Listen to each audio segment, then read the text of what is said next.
बिस्मिल्लाहिर्रहमानिर्रहीम। खातिन हज़रात, मैं हूँ अख्तर अब्बास और आप सबको मेरा सलाम पहुँचे। क्या मेके या मायके और ससुराल के दरमियान जो एक बैलेंस है रखा जा सकता है? ये लड़की के एंगल से हम बात कर रहे हैं, या यूँ समझें अगर हम थोड़ा सा इसको हम ट्रीट करें, क्या शौहर और मायके के दरमियान एक तवाज़ुन रखा जा सकता है ज़िंदगी में? अगर ये हो तो क्या ज़िंदगी और ख़ूबसूरत हो सकती है? आज हम इस पे बात करेंगे, लेकिन उससे पहले 3-4 आपके ख़त हैं और कमेंट्स हैं।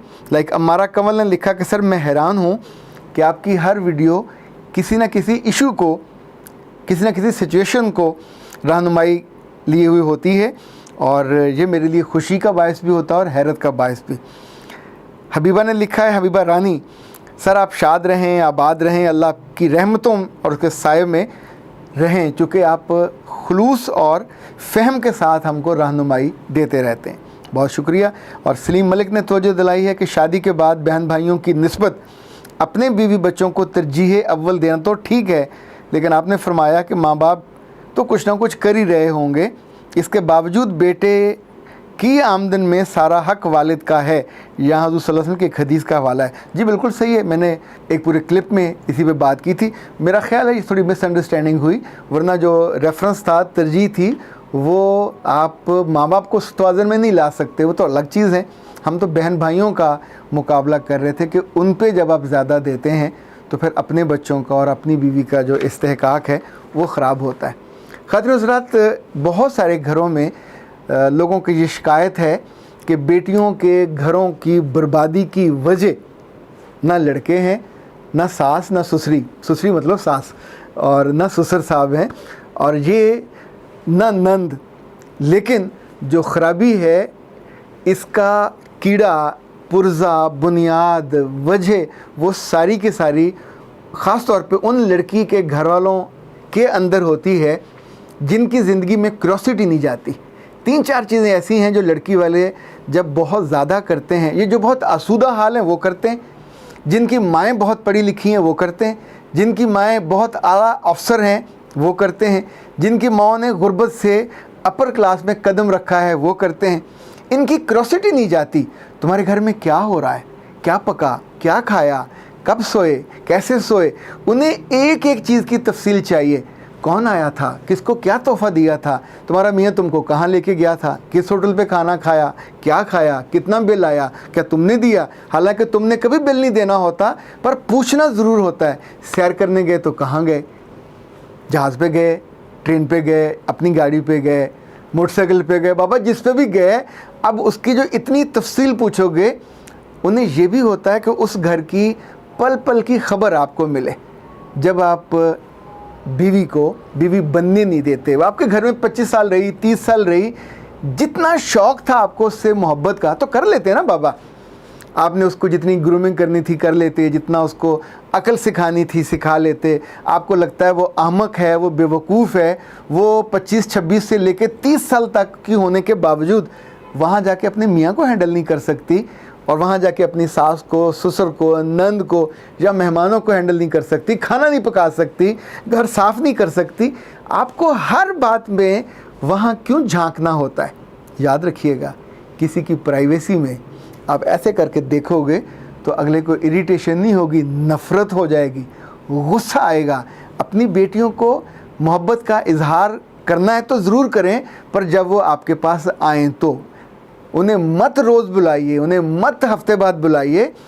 उनकी जड़ें अपने शौहर के घर में लगने दें। देखें, ये पौधा यहाँ से उखड़ गया, आपने कभी अगर कुछ पौधा उखाड़ के एक जगह से दूसरी जगह लगाना हो तो देखा कैसे एहतियात करते हैं। उसकी पूरी गाछी निकालते हैं, फिर उसके ऊपर कागज़, उसके ऊपर प्लास्टिक लपेट के ताकि हवा ना लगे, फिर नई जगह पे जाके वो पूरा खुदाई करते हैं, फिर उसमें उसको डालते हैं, साथ खाद डालते हैं, तब जाके कई हफ्तों के बाद वो वहाँ अपनी जड़ें उस ज़मीन के साथ अलाइन करता है, और फिर वहाँ वो उगने लगता है, फिर उसका वहाँ तना बनता है, फिर उस पर फल आते हैं, फूल आते हैं, सब कुछ उस पर आता है, हरा भरा हो जाता है। एक लड़की को भी तो ये भी एक पौधा है जो आपके घर में पैदा हुआ, आपके घर में उगा, नर्म व नाजुक था, होले होले 25-30 साल का हो गया, तो अब तो वो मौसम के थपेड़े सह सकता है। उसने कॉलेज यूनिवर्सिटी की मार खाई, अच्छी बुरी चीज़ें देखी, अच्छे बुरे दोस्त भुगते, सख्त और नरम उस्ताद देखे, तो अब वो इतना कंपैरिजन, अगर तो लड़की बिल्कुल ही घामड़ है और कुछ नहीं कर सकती तो उसको सिखाना चाहिए था। उसको अगर आपने रोज़ अदब आदाब भी नहीं सिखाए, उसको खाना भी नहीं सिखाया, उसको वहाँ अपने घर को मैनेज करना भी नहीं सिखाया, मियाँ की चीज़ों को, मियाँ के कमरे को, उस पूरी तरतीब को लेके नहीं सिखाया, तो क्या सिखाया? उसे डॉक्टर बनाया, उसे इंजीनियर बनाया, उसे MBA कराया, पर कोरी की कोरी है, ये चीज़ें काम नहीं आने वाली। उस घर में आपकी मदाखलत उसको बर्बाद कर देती है, उस घर को उजाड़ देती है, इवन बच्चे होने के बावजूद भी। चूँकि कोई भी फ़र्द जो मर्द है वो अपने ऊपर ख़ानदान में बॉस बर्दाश्त नहीं करता। मर्दों से तो अपनी माँ और बाप की बॉसियत बर्दाश्त नहीं होती, चाहे जाए कि सास और ससुर, जितने घरों में ये सास और ससुर ज़रूरत से ज़्यादा इन्वॉल्व होते हैं, उसको लीड करने की कोशिश करते हैं, गाइड करने की कोशिश करते हैं, उसको घर ज्वाई जैसा स्टेटस देने की कोशिश करते हैं, या उसे एहसास दिलाते हैं कि तेरे ख़ानदान वाले तो छोटे और तुझे अल्लाह ने बड़ा करम किया जो हमारे साथ जोड़ दिया है, तो अब हमें मानो बड़ा। हमारी जो तर्ज़ ज़िंदगी है उसको इख्तियार करो तो फिर तुम फलोगे और फूलोगे। आज का मौजू हमने लिया था जैतून खान के मैसेज से।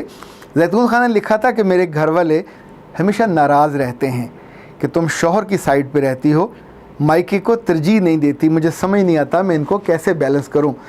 ये उन मादूद चंद लड़कियों में से है कि जो समझ गई हैं कि उसे शौहर के घर में जाके तरजीह अव्वल अपने शौहर को रखना है। वहाँ जाके आपकी अम्मा, अब्बा, बहन भाई तरजीह अव्वल नहीं रहेंगे, ये तरजीह द्वम स्वम चले जाएंगे। दोम में भी आपका ससुराल आएगा, वालिदैन आपके तीसरे में चले जाएंगे। एक बात और याद रखिएगा, अगर आपने अपने बहन भाइयों की मदद करनी है और माँ बाप को हेल्प आउट करना है तो अपने मियाँ के साथ एमिकेबली चीज़ तय कर लीजिए।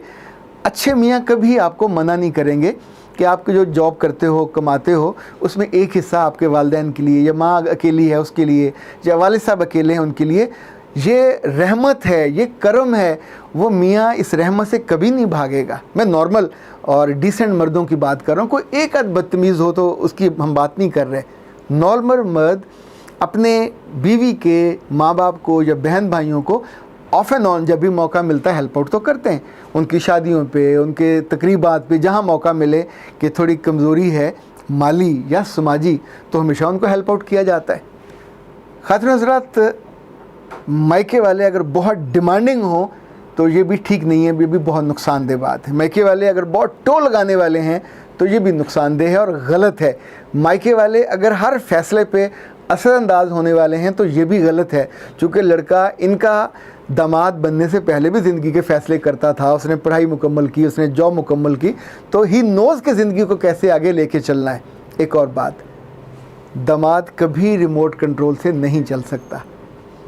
बेटी आपकी मायके में जाके और तरह बिहेव करेगी, पर जब भी शौहर के साथ होगी तो उसे रिमोट कंट्रोल का बटन बंद कर दीजिए। वहाँ उसको अपनी मर्ज़ी से जो अच्छी बातें एक दफ़ा बतानी है बता दीजिए, पर बसने वाली बताइएगा, उजड़ने वाली ना बताइएगा।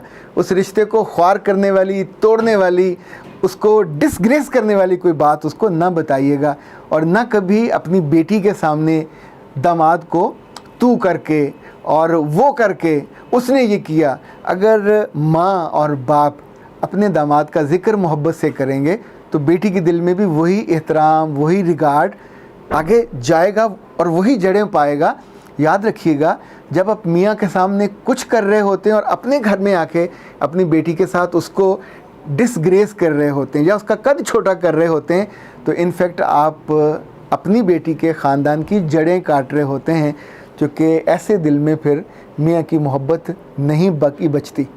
ऐसे दिल में उस घर में होने वाले फ़ैसलों पे एतराज़ात के कांटे उगते हैं, और जहाँ कांटे ज़्यादा हो जाएं वहाँ पे खुशबू भी रुखसत हो जाती है, फूल भी मुरझा जाते हैं, कटकटा के सब फारग हो जाते हैं। और इसमें कसूरवार कौन होता है? वो जो मोहब्बत के ज़्यादा दावेदार हैं। तो लड़कियों को ये जो जैतून ने पूछा था, बैलेंस करना होगा, सीखना होगा। पर लड़कियों से ज़्यादा उसके मायके वाले को सीखना होगा, सगी बहनों को भी और सगे भाइयों को भी, कि ताने ना दें कि वहाँ जाके हमको भूल गई है। बाबा उसको भूलना है, उसको भूलना चाहिए, इसलिए कि तुम्हारे पास उसने ज़िंदगी की अगर 3 दिहाइयाँ गुजारी हैं तो अब अगली 3 दिहाइयाँ उसने वहाँ गुजारनी हैं।